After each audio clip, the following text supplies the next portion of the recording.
Olá, olá! Saudações! Sejam bem-vindos a mais uma edição do Boa Tarde Produtor, aqui na sua Rio Verde FM 100,9, a Rádio do Agro. Segunda-feira, 31 de março, e temos uma semana inteira pela frente. O mês está se findando agora, mas temos todo um mês novo a chegar aí, com muita informação, com muito conteúdo. É destaque no Brasil e no mundo, no agronegócio, você vê aqui no Boa Tarde Produtor. Nesta edição, vamos falar sobre abelhas e soja, uma parceria natural para produtividade e sustentabilidade. Nossa convidada é Lígia Jung, engenheira agrônoma e produtora rural. Também teremos a participação de Enio Fernandes, consultor de mercado, e de Fernando Cabral, com a atualização da previsão do tempo. É claro que eu venho, mas não venho sozinho. JP, que está aqui ao meu lado, está proporcionando essa transmissão para você, tanto na frequência local 100,9 no seu rádio. Se você está nos acompanhando aí dentro do seu carro ou qualquer lugar que seja no rádio, olha, muito obrigado pela sua preferência, pela sua audiência, mas saiba também que você pode nos acompanhar através da internet. Sabe como? Através, primeiro, do seu aplicativo na Rio Verde FM, é um aplicativo que você baixa e instala no seu smartphone. Então vai lá na sua lojinha de aplicativos, baixa o Rio Verde FM no seu celular para nos acompanhar em qualquer lugar do Brasil e no mundo com conexão com a internet. Ou então, se você quer, além de nos ouvir, nos ver também, seu lugar é lá no YouTube. Então é só digitar lá Rio Verde FM, você vai ser direcionado para o nosso canal. Já verifica se você está inscrito lá e ativa o sininho para não perder nenhuma notificação, nenhuma novidade do conteúdo que a Rio Verde FM e também o Boa Tarde Produtor faz para você. E você pode participar conosco através da nossa live, do nosso ao vivo, que está sendo transmitido simultaneamente no YouTube, deixando seu comentário, a sua crítica, a sua sugestão, assim como o nosso WhatsApp também fica aberto para você, através do 649-9949-1009. 649-9949-1009 é o nosso WhatsApp. E sabe quem repercute, quem olha tudo isso, vê as suas sugestões? A Dares, minha parceira de bancada, que já está aqui conosco. Seja bem-vinda, Dares. Boa tarde, Hugo, e uma excelente tarde para você que nos acompanha, seja pela frequência 100.9 ou através dos nossos aplicativos. É um prazer ter a sua companhia aqui no Boa Tarde Produtor. E no programa de hoje, nós vamos falar sobre a relação, a parceria entre abelhas e soja. Para essa conversa, contamos com a presença especial de Lígia Jung. Ela vai nos explicar como a polinização pode influenciar na lavoura e quais os benefícios dessa interação para o produtor rural. E fique com a gente, porque o nosso Boa Tarde Produtor está começando. É isso, Dares. Ela é Lígia Jung, como você bem disse, e nesse primeiro bloco ela se apresentou e nós falamos sobre como surgiu sua paixão pela agricultura e pela apicultura. Vamos acompanhar. Bom, olha, agora estamos recebendo aqui no Boa Tarde Produtor, na Rio Verde FM 100,9, a Rádio do Agro, a Lígia Jung. Ela que é engenheira agrônoma e tem uma história super interessante, de fato ali entre abelhas e soja, uma parceria natural para a produtividade e sustentabilidade. Lígia, antes de tudo, quero te agradecer imensamente aí por ter atendido a esse pedido aí do Boa Tarde Produtor. Eu conheci a Lígia através de alguns conteúdos na internet, cheguei a ouvir algumas entrevistas e algum material que ela produz, depois eu comecei a seguir ela nas redes sociais. Ela mostra o dia a dia, na prática, né, da lida dela, tanto no cultivo da soja, quanto também na produção, na criação de abelhas, né? Então, Lígia, muito obrigado por estar aqui conosco e aceitar esse convite. Se apresente para nós um pouco mais. Primeiramente, eu que agradeço por estar aqui, por vocês terem me convidado para esse bate-papo aí, que seja um bate-papo. E eu sou a Lígia, produtora rural, engenheira agrônoma formada, morei em Maringá, trabalhei um pouco lá com hortaliças orgânicas e em 2015, mais ou menos, eu resolvi voltar para casa, para a propriedade da minha família. E aqui eu comecei a assumir algumas coisas menores, mais pro lado da apicultura, plantio de morango, que eu tenho um pouquinho de morango aqui, que eu apanho um pouquinho, né? Que agricultor tem que apanhar com alguma coisa. E, de repente, a vida deu um rolê e eu comecei a ser sócia do meu pai e meu irmão na lavoura de soja e milho. Então, a gente tem como cultura principal soja, milho, atividades secundárias, apicultura e morango. Fora os cultivos. Eu moro na zona rural, moro no sítio, então a vida aqui é meio sem rotina, com uma rotina meio louca. Ô Lígia, e eu me encantei até pela sua história inicial, antes mesmo de você assumir a propriedade, assumir essa questão na linha de frente aí no cultivo da soja e na criação de abelhas, né? Como que foi essa transição das antigas gerações até chegar até onde você se encontra hoje? Então, a propriedade aqui foi adquirida em 48, é a propriedade que eu moro até hoje. Meu avô comprou aqui, norte do Paraná, ainda era tudo literalmente mato, né? Não tinha nada além disso. E começaram a criar a vida aqui. Aquela época, 48, década de 50, não sabia o que era dinheiro, isso aí não existia. E meio que a sucessão acontecia, era quase que uma obrigação, né? Os pais tinham filhos para os filhos trabalharem na roça também e ajudarem, que tudo era muito manual. E aqui foi criada, meu pai tem uma paixão por essa propriedade, assim como meu tio também tinha, que ele já é falecido, infelizmente. E meus pais nunca mostraram, como que eu posso dizer, que o campo não dá retorno. Que eu sou de uma fase que eu escutava muitos pais dos meus amigos dizerem: eu não quero que meu filho seja agricultor porque é muito sofrido, porque é muito sujo, você carrega muito peso, era uma vida muito sofrida. E o meu pai sempre foi da linha contrária, que ele aprendeu com meu avô. Olha, aqui é sofrido, mas aqui você não passa fome. Eu acho que meu avô, como ele veio de guerra na Europa, ele passou fome, ele passou muitas necessidades. Então, esse era o grande questão dele. E nisso a propriedade foi tendo um pouco de tudo. A apicultura entrou, a gente está fazendo as contas, mais ou menos na década de 50, para ter o açúcar na família. Porque aqui o açúcar era muito caro para comprar, não se tinha como. Então começou a entrar a apicultura ali para ter o açúcar. Então até mais ou menos início da década de 80 foi mais ou menos para isso. Era uma apicultura mais tradicional para ter o açúcar. E assim foi seguindo. Fomos seguindo a vida, trabalhando. Meu pai nunca quis sair daqui, não gosta de cidade. Eu saí para estudar e lá fora eu vi que aquilo que eu escutava dizendo que lá fora era muito melhor que o campo não era tão real assim. Quando você começa a pesar na balança, aí eu resolvi voltar para o campo e aqui eu me reencontrei. Aqui eu encontrei no meu caminho, sei que aqui é meu lugar e eu adoro isso aqui. Por mais tem hora que o negócio é pegado, é meio louco, mas eu adoro isso aqui. Pois é, e além da produção de soja, de abelhas, vocês ainda arrumaram um negócio de morango. Tem morango aí na propriedade também? Como que foi essa integração? Essa daí fui a louca aqui. Eu trabalhei com agricultura orgânica aqui na região de Maringá e eu me apaixonei pelo cultivo do morango, suspenso. Aí, em 2015, quando eu voltei para casa, eu voltei assim, eu tava bem ruim de saúde, minha saúde tava bem ruim, psicológico tava bem afetado, e eu falei, me dá um cantinho, que eu vi que morango não precisava de uma área muito grande. Falei, me dá um cantinho aí, alguns metros quadrados, para mim fazer uma estufinha de morango e ter uma pequena fonte de renda, pelo menos até eu me ajeitar na minha vida, saber para caminho que eu ia. Aí eu montei essa estufa de morango. Isso foi em março de 2015. E em julho a vida tomou outros rumos aqui na propriedade. E em novembro eu descobri que eu ia ser sócia do meu pai no soja e no milho. Então, assim, foi uma coisa que eu trouxe para cá para ser a minha fonte de renda quando eu saí do meu serviço em Maringá. Mas, cara, morango eu apanho, viu? Se tem um que apanha, é morango. Aqui é muito quente. E o morango tem todas as suas particularidades, né? É toda uma questão mais artesanal. Me corrija se eu estiver errado, né? Mas é uma atenção a mais que você tem que ter para que você tenha um cultivo de qualidade, uma fruta de qualidade, né? Para que você possa comercializar isso. É isso mesmo? Faz sentido? Faz todo sentido. Ele é uma planta resistente, mas ao mesmo tempo melindrosa. A planta em si, ela é muito resistente a pancadas de inseto, pragas, calor. Só que os frutos e flores, cara, mudou o clima, aborta tudo. Perde tudo. Então, assim, e ela é mais a temperatura fresca para fria. E aqui tá mais de quente para inferno. Então, o negócio tá complicado. Muito bem, eu quero compartilhar com você uma descoberta financeira que vai revolucionar a maneira como você lida com o seu dinheiro.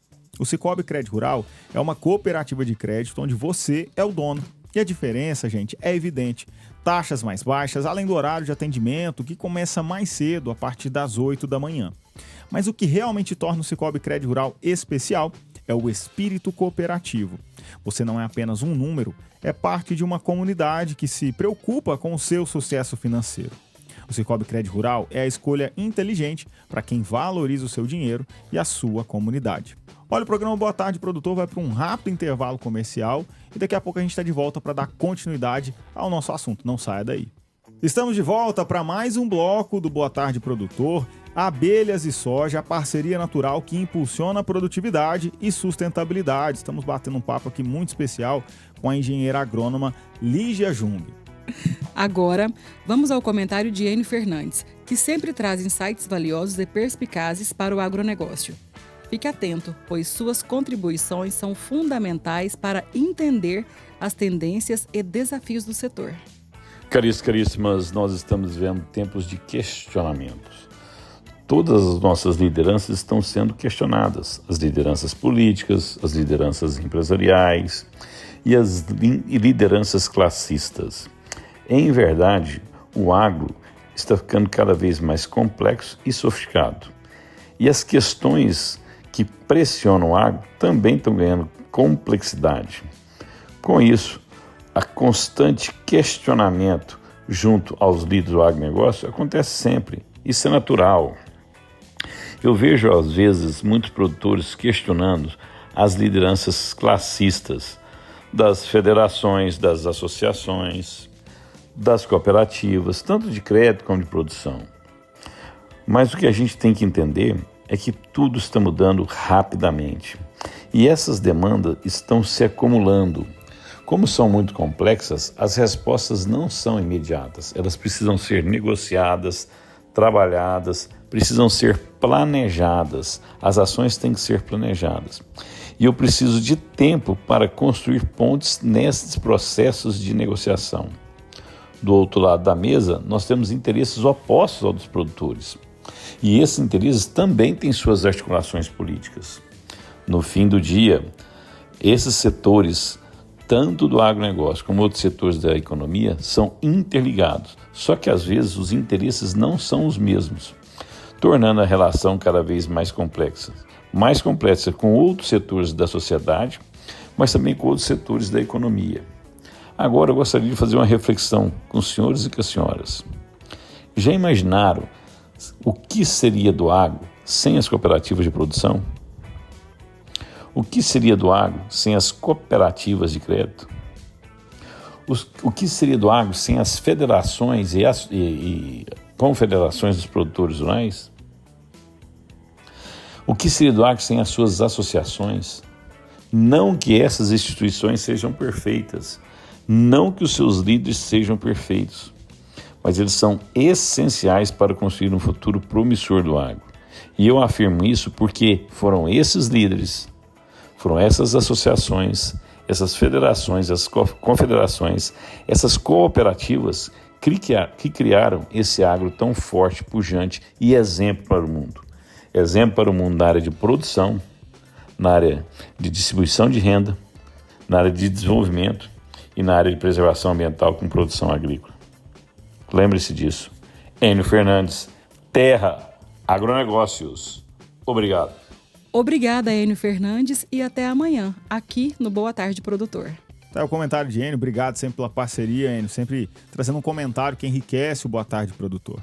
Abelhas e soja, a parceria natural que impulsiona a produtividade e sustentabilidade. Um bate-papo especial com a engenheira agrônoma Lígia Jung. Hugo, a Lígia falou sobre sua paixão por abelhas e como tudo começou com a família dela. Nos fale mais sobre este bate-papo entre vocês. Foi um bate-papo muito interessante, Dário. Nós conversamos sobre a atração das abelhas pela florada da soja e seu impacto na produtividade, além da qualidade e mercado do mel de soja. Discutimos também sustentabilidade, manejo, por fim, falamos sobre agricultura regenerativa e biodiversidade, reforçando a importância das abelhas para o ecossistema e a produção agrícola. Ô Lígia, eu quero explorar mais com você a questão das abelhas. Uma curiosidade minha, até pra gente ir evoluindo o papo, né? Uhum. Você disse que lá em 48 iniciou essa apicultura na família de vocês, no sítio de vocês, mais ou menos, né? É, Isso, um e, componente foi, ali. e foi passando ali de geração em geração. Essas abelhas que estão com você, obviamente não é as mesmas da década de 50, mas seguiu ali essa linhagem dessas abelhas ou não tem nada a ver? Mudou um pouco, porque aqui no Brasil veio com os europeus a abelha europeia, né? Uhum. A europeia que já era domesticada na Europa, que o pessoal, se anda na Europa, nas partes mais isoladas, mais interior, você vê as colmeias, assim, no jardim das casas. Então, Uhum. eu fui para a Espanha e realmente, você anda lá no quintal da casa, no fundo da casa tem caixa de abelha. Olha só. Então, são abelhas mais domesticadas. Tanto é que, sabe aqueles vídeos que o pessoal tem uma de abelha que vai lá e coloca os vidros atrás, vira umas chavinhas e sai o mel, e a Aham. abelha não ataca? Uhum. É essa abelha. Vai fazer isso aqui no Brasil para você ver se isso acontece. Ela é agressiva, aqui no Brasil é agressiva, né? Não, aí vem na década de 50, se eu não me engano, um pesquisador, essa é a história que eu escutei, um pesquisador trouxe rainhas africanas para o Brasil para tentar achar uma abelha que fosse doméstica e calma como a europeia, só que resistente e produtora como a africana. Só que o gene da africana é mais forte do que da europeia, então Sim. nossas abelhas ficaram mais agressivas, só que são super produtoras e resistentes pra caramba. Elas são pragas para elas, assim, pouquíssimas coisas pegam elas. Então, uma abelha muito resistente. Então, hoje a gente tem mais a africanizada. Acho que naquela época era mais a europeia pura, né, que tinha. Que meu pai fala, nossa, a gente ia de calção, samba canção, amarrava as pernas e ia mexer com mel, só com Meu isso. Deus. Vai fazer isso hoje, a gente não volta do apiário. Hoje não dá, né? Hoje o enxame ali vai atacar forte e pode levar até a morte, né? Leva, tranquilo, assim. A gente tem uma capacidade de levar ferroadas, né? Porque, querendo ou não, são venenos. Uhum. Então, tem pessoas que com uma ferroada morrem. Tem outras que têm uma resistência maior. Então, tem todo um cuidado. Aqui mesmo na propriedade, a gente mora muito perto do apiário. Acho que dá o quê? 100 metros do apiário. Então, nós não mexemos com mel, abelha de dia. A gente só mexe a partir da noite, que daí elas não seguem a gente. Que se mexer de manhã, não tem quem fica aqui na sede. Inclusive a minha esposa é uma dessas que se tomar uma picada, ela vai dessa para uma melhor, né? Porque ela é alérgica, então fecha ali toda a questão da respiração dela e ela já não consegue fazer mais nada. Então a gente tem todo um cuidado com relação a isso. Agora, vários anos, né? Desde a década de 50 mexendo com isso aproximadamente, né? Você viu que houve alguma mudança em relação a técnicas de produção, a técnicas de manejo com relação à apicultura? Mudou muita coisa, mudou drasticamente do que era lá atrás? Houve uma leve mudança? Como é que foi isso ao longo dos anos? Qualquer coisa da área da agricultura houve muita mudança e a apicultura não foge disso também. Então, lá atrás, o que se sabia era caixote, 4 tábuas, um fundo, uma tampa e um buraco na frente para as abelhas entrarem e saírem. Então, você abria aquele caixote, tirava os favos da lateral, que geralmente eram os favos que tinham mais mel e menos filhotes. Você tentava recolher aqueles favos que tinha bastante mel, vinha filhote para casa, era um rolo. Aí você tinha que chegar em casa, fazer toda a limpeza, porque filhote não pode espremer. Se você espremer no mel, você estraga o mel. Então você tinha que fazer todo o descarte desse favo com filhote, jogar fora. Então era aquela bagunça generalizada. Hoje você tem caixas padrão. Então, o padrão que a gente trabalha é o modelo Langstroth, que são aquelas caixas que a gente vê nas matérias, nos vídeos e tudo mais. Os caixotes num padrão certinho, determinado centímetro, com os quadros. Aí você tira os quadros e o favo tá no quadro. Aí tem toda a divisória, família, melgueira. Se você quer colher pólen, tem um jeito de você colher pólen. Se você quiser colher própolis, tem o jeito do própolis. Hoje tá totalmente tecnificado. Aqui a minha família não é tão técnica, como é uma fonte de renda secundária, e as mesmas pessoas que trabalham no soja e milho, morango, trabalham na apicultura, então a gente não consegue ser tão técnico. Mas você vai para eventos com apicultores que só trabalham exclusivamente com abelha, cara, o negócio é sinistro, assim, é uma tecnificação absurda, do tipo, eu quero uma colmeia que produza mais mel, eu consigo comprar uma rainha que ela tem descendentes que puxam mais mel. Eu quero produzir própolis. Eu consigo identificar uma rainha que os descendentes delas puxarão mais própolis do que mel. Elas têm mais, como é que fala? Elas têm mais capacidade de fazer própolis, aptidão. Elas têm mais aptidão para própolis do que para mel. Então, o nível assim, de tecnificação é bem grande. Muitas coisas ainda são manuais. Então, você ir lá visitar a caixa é manual. Abrir a caixa, visual, ver se tem mel ou não, isso é visual. Mas do resto, assim, tá bem diferente do que era, hein? Eu já peguei eu peguei o final dos caixotes aqui em casa. Eu lembro, assim, que o negócio era insano. Então, existe um estudo genético também por parte das abelhas ali para melhoramento genético, para mais produção de determinado insumo ou não, né, determinada matéria-prima, se é o mel, se é o própolis. Existe, então, de fato, esse direcionamento. Consegue sim. Já existem alguns, sim. Você não consegue fazer 100% para isso, mas você consegue já fazer a capacidade melhorar a capacidade dela ou levar mais para esses lados. Mas, assim, a média brasileira, se você pegar no geral, hoje, produção de mel por caixa é 19 quilos. A média de apicultores profissionais é 50 para cima, assim, 50 a 80 quilos de mel por ano numa colmeia bem manejada, com alimentação de inverno, alimentação entre floradas. Já se sabe quais são as melhores rações, se é ração seca, ração pasta ou líquida. Então já tem todo um estudo, já tem empresas que vendem essa ração, esses proteicos para abelha. Tem todo um mercado que a gente nem faz ideia que existe aí na apicultura. Ô Lígia, você sabe uma coisa que me chama bastante atenção nas abelhas, sobretudo, é a organização delas, né? Você vê que hoje isso é algo intuitivo delas e elas se organizam tão bem em castas, em classes. Tem a líder que vai comandar ali. Fala um pouquinho mais pra gente, você nesses anos aí, como que as abelhas se organizam? É uma coisa que eu acho que todo mundo tenta entender, né? Principalmente pesquisador, como é que elas se organizam. Mas uma coisa que é muito claro a rainha, ok, ela tá ali ela é a grande importante porque é ela que vai botar os ovos. A única diferença entre a rainha e a operária são fêmeas e que elas foram criadas na época de larva em cápsulas diferentes. Não é cápsulas, é outro nome para falar isso. As operárias são criadas nos favos, esses favos que a gente conhece, que a gente consome, e as rainhas em realeiras, que são potes muito maiores e elas só se alimentam de geleia real. Então, a única diferença da rainha é que, por causa dessa realeira maior, ela desenvolveu o sistema reprodutor dela, e as operárias não. Então, essa é a diferença. A rainha vai viver a vida inteira colocando ovos para não morrer o enxame. Isso aí pode levar aí de 4 a 7 anos, mais ou menos, até 7. 7 já se não recomenda mais, porque ela já está muito fraca. E as operárias é muito bacana. A partir do momento que elas nascem, elas já têm um trabalho dentro da colmeia. E conforme elas vão ficando mais velhas, esse trabalho vai mudando. Então, no começo, elas estão com limpeza de favos, em que já teve crias, tirar ali as casquinhas. Depois vai indo para alimentação dessas ninfas, limpeza da colmeia, vai indo. E conforme mais velha, o último estágio é campeira, que ela vai para campo para coletar o pólen, néctar, para trazer para a colmeia. E é até interessante, porque ela já meio que é intuitivo dela, né?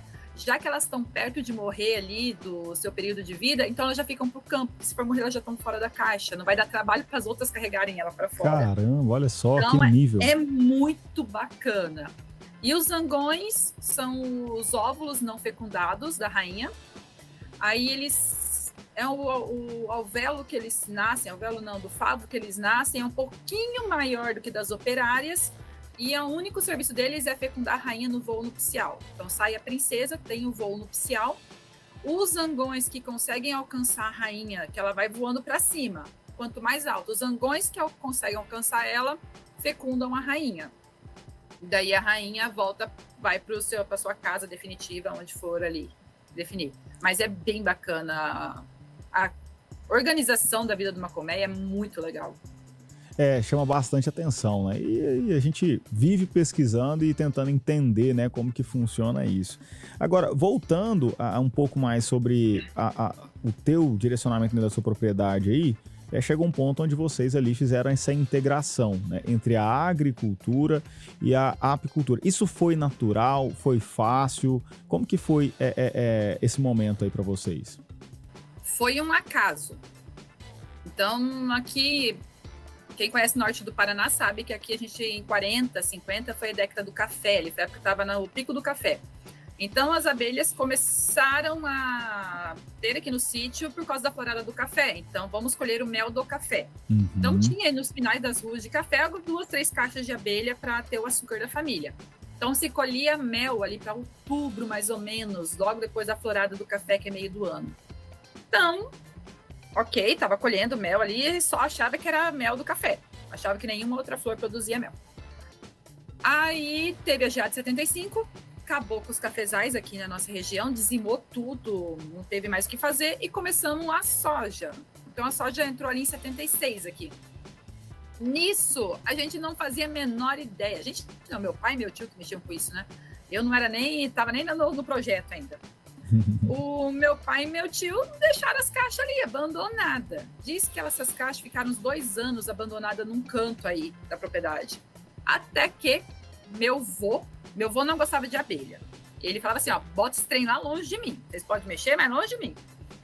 Meu avô passou perto da caixa, a caixa atacou eles. E era mais ou menos época de fevereiro, março. Aquela época se plantava soja mais tarde, aqui se plantava lá para novembro. Então, e a soja era mais tardia, né? Então o ciclo dela é mais longo.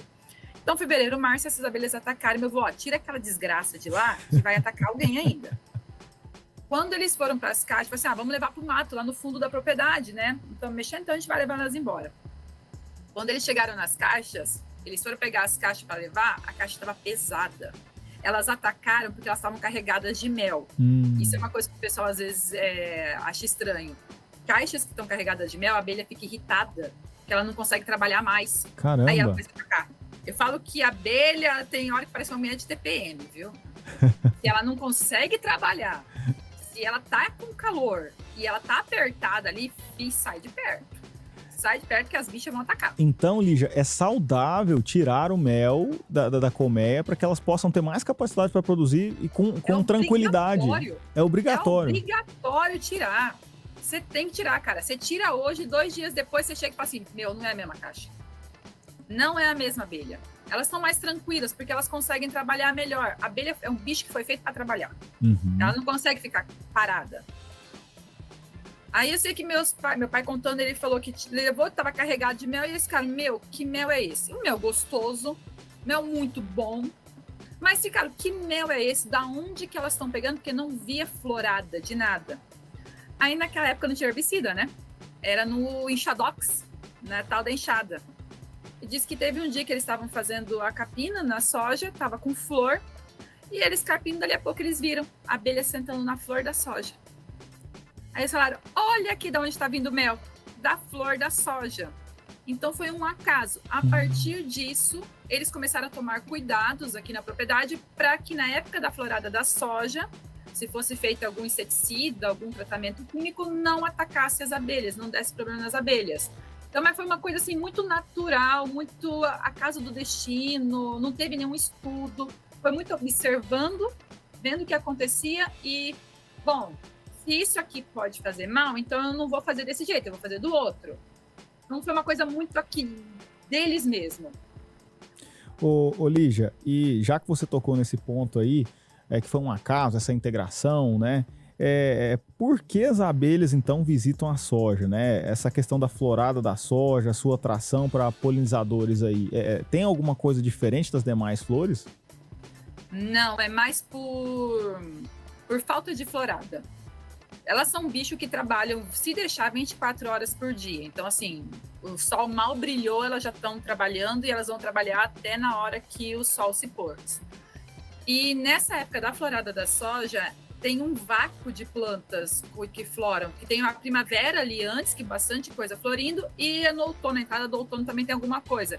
Mas nesse verão, não tem quase florada. Então, como não tem florada, elas acharam uma possibilidade na flor da soja. Por mais que a soja é autógama, ela faz a polinização sozinha, mas ainda tem alguma coisa ali. A gente percebe que algumas variedades têm maior visitação que outras abelhas, ou se você plantar mais aquela variedade específica, a quantidade de mel é menor que produz. A gente já percebeu isso. Mas é mais por uma falta de florada, de pasto apícola na região. Então, elas encontraram a soja ali no meio, numa brecha boa ali, que elas conseguem fazer esse mel.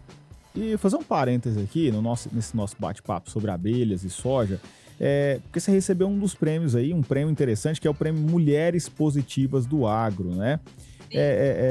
E aí teve até o tema, né? Apicultura. Qual é a importância dessa conquista para você nessa atividade aí? Esses prêmios, essa vinculação, a importância é mostrar que a sojicultura, o soja, não é inimiga da apicultura. Uhum. Porque tudo que você vê na mídia até pouco tempo atrás era houve uma mortandade de abelha causada por uma aplicação feita na soja. Então, o soja era um inimigo da abelha. Então, tudo que você via era o soja é inimigo, os produtos que se usam na soja, na cana, fazem mal às abelhas. Uhum. Olha como isso não se condiz, não dá para se usar. Quando você ganha um prêmio desse aí nessa proporção nacional, você consegue falar, então, tá vendo? Eu consigo colher mel da soja. Então, não são inimigas. E eu consigo melhorar tanto a minha produção de mel, quanto a minha produção de soja. Eu preciso inventar a roda para fazer isso? Não, práticas simples, coisas de MIP, coisas de manejo integral de pragas, né? Boas práticas de aplicação de defensivos, eu consigo ter os dois no mesmo lugar e os dois se ajudam. Então, a parte da sustentabilidade fica muito grande nisso. Então, a importância é você conseguir enviar esse tema para mais e mais pessoas, para acabar com esse estigma de que a soja mata abelha. Porque chegava nisso, produtor de soja é matador de abelha.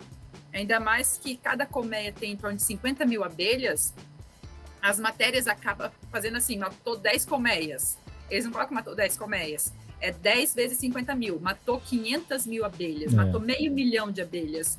Então, eles fazem um negócio muito grande. Então, a gente consegue mostrar que, cara, não é bem assim. Então, esses prêmios que ganham, essas visibilidades, até esse programa mesmo, é para mostrar um pouquinho que, dá para fazer os dois juntos. Sim, de fato, né, Olívia, tem até alguns estudos, né, e aí podemos citar até inclusive a Embrapa, né, que tem estudado muito sobre essa questão, que a polinização pode aumentar a produtividade de soja, né, assim também como essas floradas da soja pode aumentar a produtividade do mel da abelha, né. Então, de fato, isso a gente pode afirmar que é uma realidade? É uma realidade, a gente percebe isso. No mel é gritante, para nós aqui é bem gritante. Esse estudo da Embrapa foi algo maravilhoso que aconteceu com a gente, que apareceu aqui em casa, porque meu pai há anos, assim que eu falo, é desde 2007, 2005, ali brigando, falando, olha, os dois não matam, olha, é só fazer mudar algumas práticas simples, a gente consegue trabalhar junto. E ninguém escutava, porque a gente é um agricultor pequeno, tudo muito pequeno, no interior do Paraná, numa cidadezinha petitiquinha, então o pessoal não escutava. Então, esse trabalho da Embrapa com o Décio foi, maravilhoso. A gente já observava na prática que a época nossa de colher mel é novembro e dezembro, que é a florada da soja. Se eu tiver com as caixas bem manejadas, conseguir fazer um bom inverno, vir com elas com uma qualidade muito boa, em ali 30 dias, que é a florada da soja, 30, 40 dias, que hoje são sojas indeterminadas, que florem por mais tempo, eu consigo fazer até 3 colheitas de mel na mesma colmeia, que gera aí quase 50 quilos de mel. E na soja, a gente começou a perceber que, em anos bons, eu estou com 2 anos de seca aí que está me afetando a soja, mas em anos bons, a soja ao redor dos apiários tem mais soja. A máquina fica mais pesada, você percebe ele tem mais peso, você tem que dar uma diminuída ali, então você percebe na colheita que ele tem mais soja. E a Embrapa veio para coroar isso, falando, olha, realmente aquilo que a gente ouvia falar, que alguma coisa aqui que a gente observava, que até a gente perguntou pro Décio, como é que começou essa pesquisa dentro da Embrapa? Eles, eu sou da área de insetos, e a gente ia para o campo e achava abelha no meio da soja, só que a gente nunca fez essa ideia. De repente eu falei assim, mas por que a abelha está no meio da soja? Sendo que dizem que os dois se matam. Um não gosta do outro. Aí começaram a pegar umas conversas de agricultores e apicultores falando que dava certo e falaram, vamos testar. E foi aí que deu, que é de 10% a até 20% aí de aumento de produção, Caramba. dependendo da produção das abelhas e do ano também. Então, a produção de soja, assim, aumenta muito. E de mel, cara, para nós é surpreendente, sim. Dentre 40 dias, você tirar 3 milgueiras carregadas ou até mais de mel é absurdo. E tem que ter um certo tipo de cuidado para manter os dois juntos, né? Tanto a soja, o milho, as abelhas, tem algum tipo de defensivo ou na dosagem ou no tipo deles que tem que ser aplicado, tem uma distância ali, enfim, fala um pouco sobre isso aí pra gente. Olha, não tem assim um defensivo que não vai fazer mal. Quais são os defensivos que mais podem prejudicar as abelhas? Os inseticidas. Os outros, já se tem estudo falando que não causam tanto prejuízo. Claro que eu não vou catar um Roundup e tacar dentro de uma caixa de abelha, né? Também aí já um pouquinho, vamos na lógica aí, né, gente? Mas assim, vamos ver lá, os inseticidas. O que a gente vai mais usar? Talvez um lagarta, que hoje todas as nossas sojas são intactas. Quase não se usa veneno na soja. E um percevejo. Aonde que o percevejo vai atacar a soja? Na fase que já tem vagem.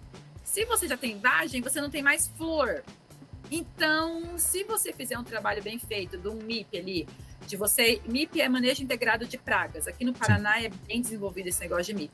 De você fazer um acompanhamento da lavoura e acertar o horário de entrada de inseticida, provavelmente já vai ter passado a florada. Então, esse ano aconteceu isso. A gente foi entrar com inseticida que já estava assim, não tinha mais uma flor na planta, era só vagem. Então, se não tem flor, a abelha não vai visitar.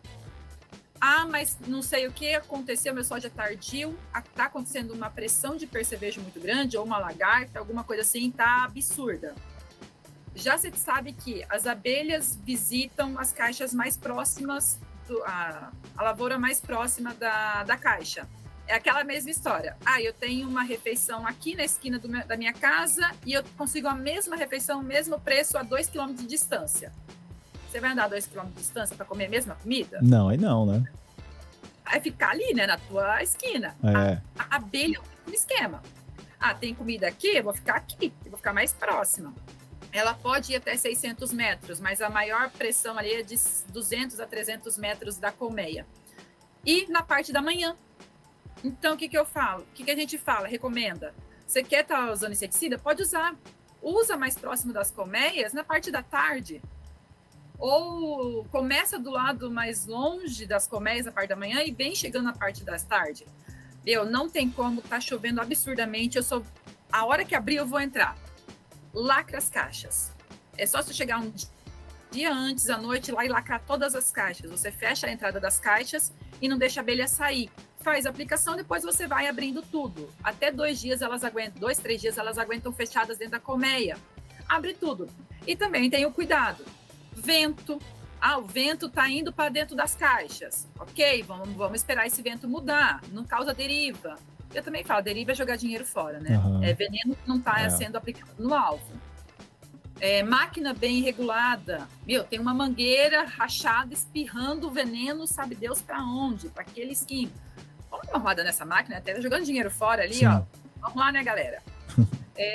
Usar o bico correto. Eu vou usar...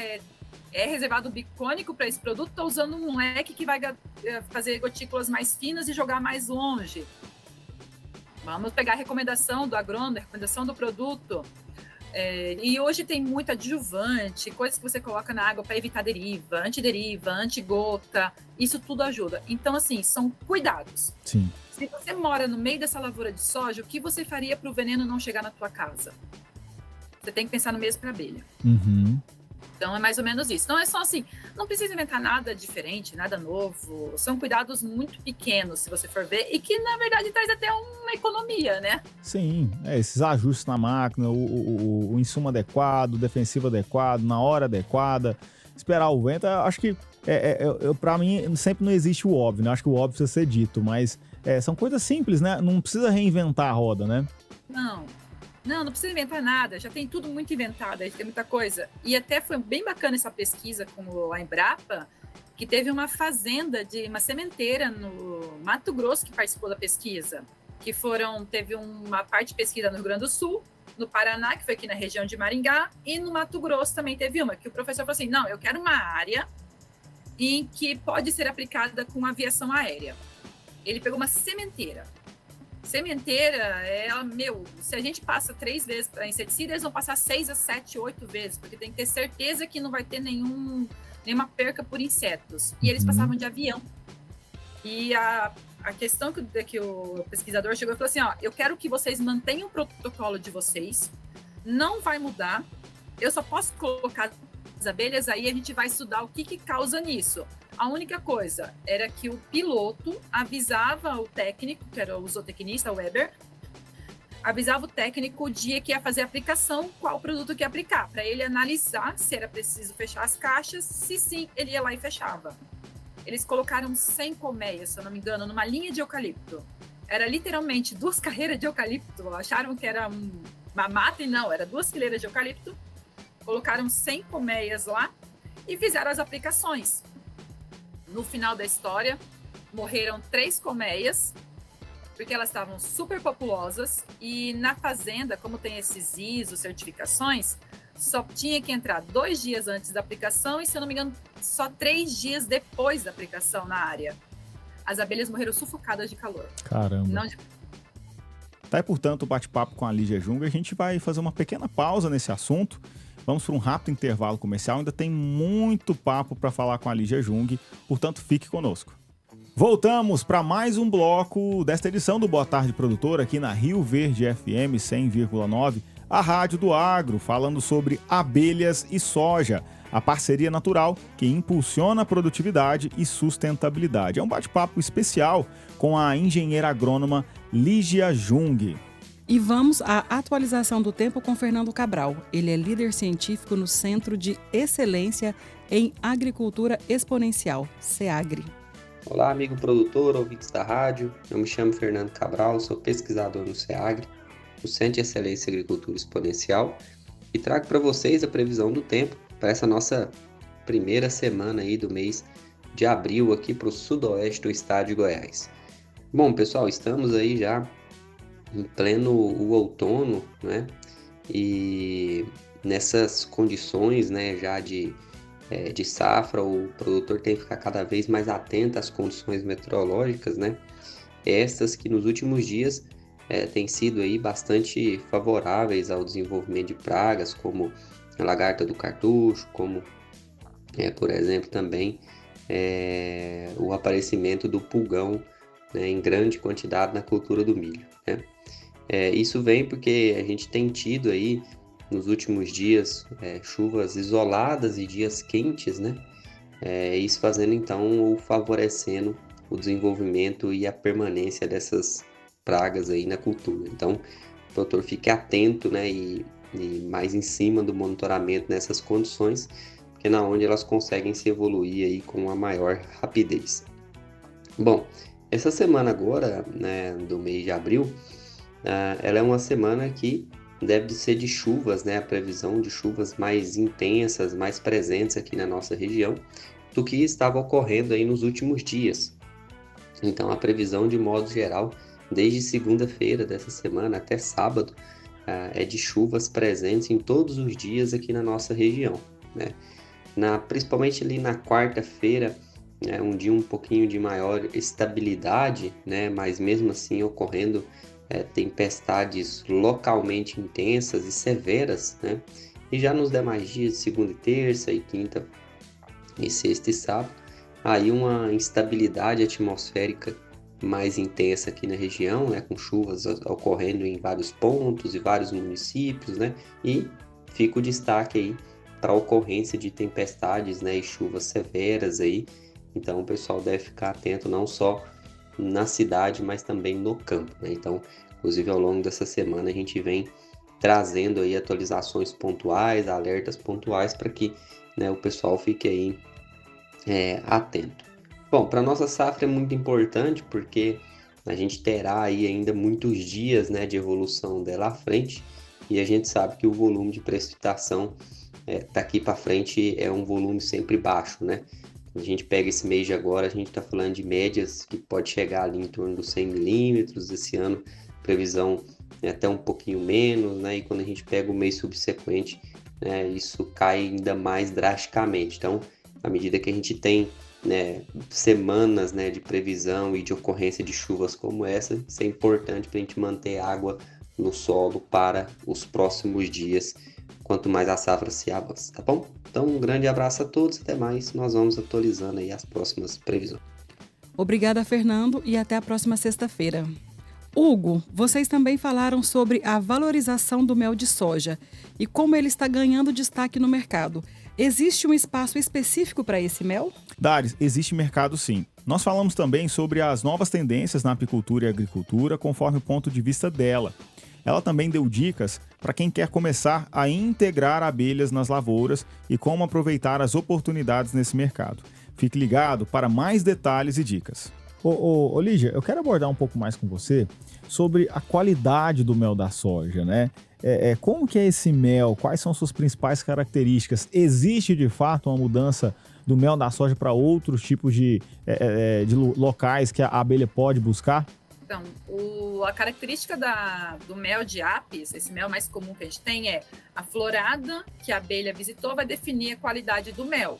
Então, a florada da soja vai dar um mel de uma cor mais dourado escuro ali, um dourado bem bonito, assim, que o pessoal, pelo menos na nossa região, aceita super bem essa cor de mel. Não é aquele clarinho da laranjeira, que é super claro, mas também não é os escurões aí, que chega o pessoal olhar e falar, ai, mel de cana. Ele fica ali no meio termo, um mel super aceito. E uma coisa que a gente gosta muito dele é que ele é difícil de cristalizar. A gente tem aqui, como, querendo ou não, tá calor, mas a gente tem um inverno, então o mel dá de cristalizar. Então, esse mel da soja, ele cristaliza de uma forma mais lenta, ou até precisando de mais frio. E o sabor dele é um sabor suave. Ele é um mel que você não coloca na boca e desce rasgando. Tem gente que fala assim, nossa, eu comi um mel que desceu rasgando a garganta.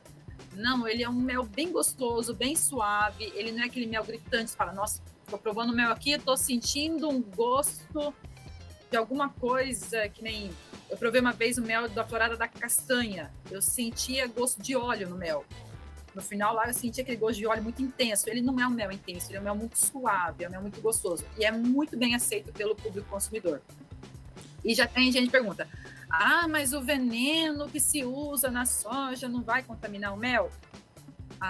Quando a gente começou com essa história de agroindústria de mel mais certinha, mais bonitinha, ali nos anos 2002, 2003, foi feita uma análise desse mel no laboratório aqui do estado do Paraná e não detectou nada. Aí é outra coisa bacana dessa pesquisa da Embrapa que eles observaram. Quando se tem uma aplicação de inseticida, qualquer agroquímico, as abelhas, elas chegam na planta, tá a planta aqui. Elas chegam nessa planta, elas sobrevoam por cima, verificam, elas não chegam já descendo, elas verificam se está certo, se elas podem entrar. Acontece alguma coisa que impede elas de descer naquele soja que está com inseticida ou algum outro agroquímico. E querendo ou não, assim, 2, 3 dias, esse veneno não está mais ali na planta. E aquela flor, ela só dura um dia. E a abelha, ela desce exatamente só na flor. Ela não fica andando na folha da soja, no talo, em qualquer lugar. Ela vai só na flor. Ela pousa na flor e vai embora. Ela pousa na outra flor e vai embora. Então, não há. Olha aí que legal, mais uma vez reforçando a inteligência e fica aí essa incógnita, né? Como as abelhas são tão inteligentes assim nesse processo de evolução dela, né? Lígia, eu quero abordar contigo agora. Você falou que esse mel específico, ele tem boa aceitação no mercado. Mas existe um mercado que é específico, que exige somente esse tipo de mel? Ou não existe isso? Não existe isso. Até alguns anos atrás, se eu falasse que o mel era de soja, eu não vendia. Porque o povo ia, nossa, é transgênico, ai, que é isso, ai, que é aquilo, ia fazer todo aquele negócio de soja. Então, não tinha esse mercado, essa procura do mel da soja. Agora que a gente está começando a observar isso, com essas matérias saindo, com essas premiações, com essa divulgação desse mel da soja, que é um mel gostoso, que o pessoal está vindo um pouco atrás. E daí o pessoal fala, eu quero mel da soja. Mas isso é muito recente, assim, é coisa de 3 anos para cá, menos até. Então, agora que a gente pode falar, porque no começo, quando eu comecei a vender mel nas feiras, lá em 2007, 2006, cara, se eu falasse que era mel da soja, ia dar um rolo, eu não ia vender mel. E a gente tem visto, né, que de fato, através dessas pesquisas, dessa divulgação, de dar voz a pessoas que realmente vivenciam isso na prática, assim como você, né, tem feito melhorar e popularizar essa aceitação, né? E aí, até falando um pouco mais sobre essa integração entre apicultores e agricultores, né? Eu queria saber, na sua opinião, como fortalecer essa relação para que ambos se beneficiem? É os dois se conversarem, os dois quererem. Então, acontece mais quando o agricultor quer. Aí o agricultor libera, porque o agricultor é dono da terra, ele é dono daquela área. E ele que tem a possibilidade de estar oferecendo aquela área que ele tem, que está lá desocupada, uma mata, uma PP, alguma reserva, uma pedreira que não se usa para um apicultor. Então, ele chegar para o cara do apicultor e falar assim, ó, eu tenho uma área ali que eu não estou usando, que não vai me prejudicar também, que não pode ser tão próximo à casa, à sede, também não pode ter próximo, talvez, animais, né? Aí, assim, ó, tem aquela área ali, você quer estar usando aquela área, colocando, a gente faz um troca-troca, eu dou a área, você me empresta as abelhas para polinizar a minha área. Então, tem esse ganha-ganha dos dois, porque vai ganhar o apicultor, que ele vai ter uma área para estar colocando as abelhas, e o mel que ele vai estar tirando ali, o mel, própolis, pólen, que ele quiser colher naquela região. E o agricultor vai estar ganhando com a polinização dessas abelhas. E vai estar aumentando a produção dele, tanto de soja como de alguma outra cultura que ele tem ali que precisa da polinização. O milho não se vê muita diferença aí, apesar que tem algumas coisas estudando para ver se a visita das abelhas nos campos de milho tem algum ganho, mas ainda não se chegaram a uma conclusão. Mas em fruticultura e soja, isso daí já consegue, várias outras culturas já tem toda uma parceria falando, ó, tem diferença sim, vale a pena. Eu achei muito bacana esse ano que eu conheci um agricultor em Mato Grosso, que ele fez isso, essa conversa com o apicultor, então ele tem na área dele, da fazenda, o apicultor. E ele tem uma troca de mel ali também. Ele tá pegando esse mel e falando assim, ó, eu faço as coisas tão certinho aqui, que eu consigo tirar mel, que o cara consegue tirar mel. Então, o agroquímico não tá atacando as abelhas, não tá atacando a mata, e ele ganha até um selo de sustentabilidade por causa disso. Olha aí. Então, olha que marketing que ele tá fazendo. É uma baita reciprocidade, né? Uma relação aí de reciprocidade. E falando dessa questão de sustentabilidade, né? Falar um pouco mais sobre essa questão da agricultura regenerativa e de biodiversidade, né? Eu queria entender e ver do teu ponto de vista aí, Lígia, como a presença das abelhas impacta todo o ecossistema da lavoura. Se você coloca a apicultura junto, você está cuidando mais, porque eu preciso cuidar para que o inseticida não chegue no apiário, que qualquer outro agroquímico não chegue no apiário. Então, não vai só não chegar no apiário, mas toda a gama de insetos e biologia ali que está naquela área, naquela região, eu vou estar tomando mais cuidado. Então, vai ter uma maior quantidade de insetos predadores, de animais, vespas, qualquer outra coisa que você vai estar cuidando. Não estou cuidando só da abelha, tem todo um microclima, uma microflora ali de animais, mas que você também vai estar cuidando. Eu vou fazer o MIP melhor, eu vou pensar um pouco mais. Será que eu vou estar entrando? Você pode estar entrando com biológico, ajudando com os biológicos ali, cuidando daquela área. Se você fizer menos entrada de químicos na tua área, você vai ter mais inimigos naturais, atacando aqueles insetos que para você não é benéfico, que faz mal para a soja. Então, você está cuidando de todo um ecossistema ali junto. E já ouvi muitos agricultores falando que quem faz o MIP certinho na caderneta, de estar visitando todo dia, contando, usando aquela tabela da Embrapa de que há 2 percebejos por metro quadrado, aí que você entra tem entrada, a quantidade de esfolha para você estar entrando com inseticida, que eles acabam passando a safra inteira de soja sem fazer aplicação nenhuma de inseticida, porque eles falam, não, chegou num ponto que na hora que eu vejo que está no ponto para entrar, tem tanto inimigo natural na área que não é preciso. Os próprios inimigos controlam. Então, acaba tendo um ajudando o outro até nisso, que você acaba tendo mais consciência e não só entrar por entrar. Aquela receita de bolo, eu sou bem contra a receita de bolo, que deu tantos dias, tem que fazer a primeira aplicação, deu mais 10 dias, tem que fazer a segunda, deu mais 10 dias, tem que fazer a terceira e assim vai indo. Então, eu sou meio contra essa receita de bolo, que você acaba prejudicando tanto a tua área quanto o teu bolso. porque é maior custo, é maior entrada de máquina, é maior tempo de máquina e você tem que comprar produto, né? Sim. E assim você consegue ajudar tudo aí.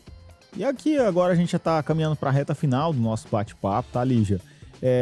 Mas eu ainda queria entender, e você que está no meio diariamente, você tá aí com a pele em risco, né, diariamente, debaixo do sol, com a botina aí, você vai mesmo para a lida, né? Você falou que já gosta dessa parte operacional. Quais são as novas tendências na apicultura e na agricultura, né? Quais são as principais inovações ou próximas mudanças no setor dentro que você está vivendo aí? O biológico acho que chegou para ficar, acho que sem ninguém mais tira, assim, até com agricultores bem turrões aí, que não acreditavam, você vê que está conseguindo amolecer os corações aí, eu tenho um em casa desse que não acreditava nem um pouco, então acho que biológico é uma coisa que só tem a tendência a crescer, e a gente vê muita diferença e isso vai ajudar muito, né, toda nessa parte de ecossistema, essa parte de sustentabilidade. Eu acho que uma coisa muito pesada que vai pegar a gente é essa parte de sustentabilidade, a gente mostrar cada vez mais que nós cuidamos. A gente já cuida, eu acho que a gente tem que mostrar. Tem que mostrar para as pessoas que nós cuidamos do meio ambiente e tudo mais. Na apicultura, acho que é cada vez mais necessário essa interação, agricultura, apicultura, para os dois ganharem. Tem muita coisa nova chegando aí na área da apicultura, tem muita coisa ainda para se conhecer. Abelhas é um bichinho absurdamente insano, assim, não só na apicultura que a gente conhece de apis, mas também na meliponicultura e o que dá para ser usado das nossas abelhas nativas. A apis não é nativa nossa, ela veio para cá, mas nós temos aí centenas de espécies de abelhas nativas aqui mesmo e que fazem uma polinização que a gente não conhece. Tanto que quando vai a campo com o Weber mesmo, que é o zootecnista especialista em abelha, ele vê tantas outras espécies de abelhas solitárias que fala, tá aqui.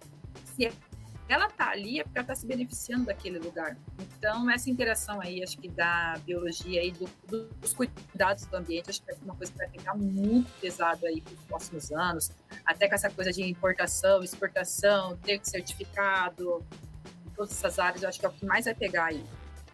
Ô Lígia, e vamos deixar agora algumas dicas, né, para os produtores interessados a integrar abelhas e lavouras. Como que um agricultor ele pode começar essa integração? No teu caso, você falou, já foi algo muito natural, mas e quem quer começar isso a implantar na sua propriedade? Aí o agricultor vai ter que pensar se ele quer ser o apicultor ou ele demandar isso daí, ou se ele quer um terceiro, fazer uma parceria com outro apicultor. Acho que de começo, assim, se ele eu quero deixar um parceiro, procure na sua região, toda região tem sempre um apicultor aí, alguém querendo, começa a conversar com essa pessoa, ver se ele quer uma área, se ele precisa, se ele tem perspectiva de aumentar a quantidade de abelhas, de caixas e tudo mais, e começar a fazer parceria. Não começa com parceria já, eu vou liberar para colocar 200 caixas. Não, começa pouco, vai testando, vai ver se isso aí vai te trazer prejuízo ou lucro. Mais prejuízo, às vezes, né? Que as pessoas têm um pouco de medo da abelha porque ela é agressiva. Sim, ela é agressiva, é só respeitar ela. É só respeitar, é só não querer catar o trator e enfiar em cima da caixa, como eu já vi a gente fazendo isso, só pra ver a bicha ficar brava. Caramba. Então, respeita ali. A abelha quer respeito. Então, começa ali testando. Coloca umas 10 caixas, vamos ver como é que vai ser, depois a gente vê se aumenta. Vamos testar isso. A gente já fez aqui na nossa região, com alguns vizinhos nossos. No final, como era muito próxima às casas, a gente optou por tirar as abelhas, que poderiam causar depois um ataque meio violento, então a gente optou por tirar, até por segurança. Aí foi questão de segurança, não de produção, porque a gente colhia bem mel, mas por segurança a gente retirou. E agora, se você quer começar, o leque é gigante, as possibilidades são enormes, mas é aquele negócio, comece de pouco. Comece ali com 1, 2, 5 caixas, vai vendo como é que é. Querendo ou não, toda atividade que você vai começar tem um custo, não é barato. Por mais que assim, ela é super rentável, ela se paga muito rápido, mas é um caminho bem sem volta, viu? Vários que eu já vi começaram não conseguiram sair depois. É meio que viciante, né, Lígia? Viciante. Você começa a ver as abelhas, você fica com raiva delas de vez em quando, que elas atacam você, sabe que você tem que sair correndo, largando caixa. Mas, cara, quando você colhe aqueles quadros de mel, que você tira assim, lacradinho, coisa mais linda, um mel gostoso, saboroso, você fala assim, cara, foi daqui, foi de um trabalho feito aqui, é tão gratificante. Então, estuda, vê a possibilidade de colocar essas abelhas, verifica na região se já tem algum outro apicultor, conversa com esses apicultores e vai de pouco. Eu falo, sempre começa de pouco, não começa de muito não, que às vezes pode dar alguma coisa errada aí. Tem N questões que podem colocar, cada lugar tem a sua especificação, que nem eu vi, acho que no Pantanal, se não me engano, na região ali tem o tal do tatu canastra, as caixas de abelha tem que ficar 1,5 m, 2 metros de altura para estar colocando as abelhas, senão o tatu come. Então, estuda a tua região, verifica o que tem aí, se possível, converse com outros apicultores. Legal. Por fim, Lígia, antes de agradecer o teu tempo, né, e principalmente novamente a abertura que você deu aqui pro Boa Tarde Produtor, se bem que ao longo da nossa entrevista a gente já falou bastante sobre isso, mas eu quero que você frise isso, por favor. Qual a mensagem você deixaria para os produtores que ainda não enxergam as abelhas como aliadas no aumento da produtividade? Cara, testa. As abelhas não fazem mal, elas fazem mel. E ela vai aumentar a tua produção de soja, ela vai aumentar a tua produção que está do lado. Testa isso, às vezes é um cuidado pequeno que você vai ter ali, uma olhada diferente para o teu campo, um jeito diferente de ver e você vai ter uma economia, você vai ter um ganho. Às vezes você vai na onda daqueles vendedores que está vendendo um produto fantasioso, que milagroso, que fala produz 5 sacas a mais por hectare. Aí você vai lá, a abelha não vai te cobrar o serviço, ela já está ali na natureza e ela pode dar um aumento de até 10% ali na tua área. De graça. Olha isso. Então, assim, é uma coisa simples, às vezes é só a gente olhar com mais carinho, com mais cuidado. É aquela que eu já falei. Se você não quer que o veneno chegue na tua casa, se você mora no campo, que nem eu moro aqui ao redor, é tudo lavoura ao redor, eu não quero que o veneno chegue aqui para não me contaminar. A abelha é a mesma coisa. O que eu vou fazer para o produto não chegar na abelha e contaminar ela e ela me trazer ganhos? Então é isso. Ela tá aí. É um serviço de graça, praticamente, e vai ganhar os dois, tanto o apicultor quanto o agricultor. Legal, Lígia. Olha, mais uma vez, muito obrigado aí por atender o nosso chamado. Mandei uma mensagem despretensiosa para a Lígia lá no Instagram dela. Ela foi e respondeu prontamente. Eu fiquei até surpreso. Lá, não vai responder, não vai querer falar conosco. E que ela lá no Paraná vai querer falar com o pessoal aqui do Goiás, né? Mas ela foi super receptiva, super carismática. Inclusive, deixa recomendado aqui, onde que te encontra nas redes sociais, ô Lígia? Então, eu tenho o Instagram, que eu sou mais ativa no Instagram, que eu mais uso, é o Lígia Jung, Jung. E se quiserem conversar comigo ali, podem me chamar. Às vezes eu demoro um pouquinho para responder, tem hora que é rápido, tem hora que demora, depende da época do ano, as correrias aqui.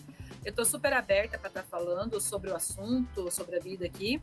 E eu que agradeço muito, eu fico super lisonjeada em estar participando desses podcasts, dessas conversas, da rádio, porque a gente está levando uma informação que foi tão difícil para nós introduzir. Então, assim, hoje é mais que... Foi tão complicado para a gente falar que dava certo, que eu tenho muito orgulho de falar que dá certo e é daí. Então, quem quiser lá me chamar, entra lá, me chama lá e a gente pode estar trocando uma ideia aí sobre o assunto. Qualquer coisa posso estar ajudando, indicando pessoas que eu conheço, talvez, o que for aí. Legal, Lígia. E quando vier a Rio Verde, seja para palestrar, para dar um curso, para visitar, saiba que as portas e os microfones da Rio Verde FM, a rádio do Agro aqui 100,9, estarão sempre abertos. Desejo muito sucesso, ainda mais sucesso, que Deus abençoe e até breve. Muito obrigada, Hugo, prazer estar falando com você, obrigada por essa abertura aí, se precisar, tô aqui, pode dar uma chamada aí. Obrigada, gente. Quem sabe aí um dia eu vou conhecer o Goiás. Goiás ainda não conheço, não. Então já tem lugar cativo aqui para você poder se hospedar. Pode ficar tranquila, viu? Obrigada, Hugo. Um grande abraço, até breve, Lígia. E é isso, estamos chegando na nossa reta final aqui dessa edição do Boa Tarde Produtor, reforçando o agradecimento aí à Lígia Jung por estar conosco, dedicar o seu tempo. Diretamente lá do Paraná, esteve num link remoto aqui conosco, com a nossa equipe de produção do Boa Tarde Produtor, então fica aqui a nossa gratidão. Dares, vamos nos despedir da nossa audiência. É isso mesmo, Hugo, vamos embora. Muito obrigada a você que nos acompanha, que seja através da nossa frequência 100.9 ou através dos nossos aplicativos.